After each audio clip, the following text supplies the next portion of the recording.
अरे देवा, मी गावाला काय गेले, माझ्या बागेचे हाल काय झाले ते मी पाहू शकत नाही, पण तुम्हालाही दाखवणार नाही.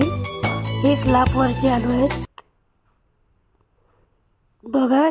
आलूची रोपे दगावलेली आहेत, तर बुडामध्ये रेतीमध्ये लपलेले आलू आजच्या भाजीसाठी निघालेले आहेत. मला त्याच्यातच आनंद आहे. रोपे दगावली, मी पुन्हा लावीन, अजून मेहनत घेईन. तर बघा किती छान आलू छोटे छोटे दम आलूसाठी निघालेले आहेत. आजच्या भाजीची सोय झालेली आहे. पुढला व्हिडिओ पाहण्यासाठी लाईक शेअर सबस्क्राईब करा. थँक्यू.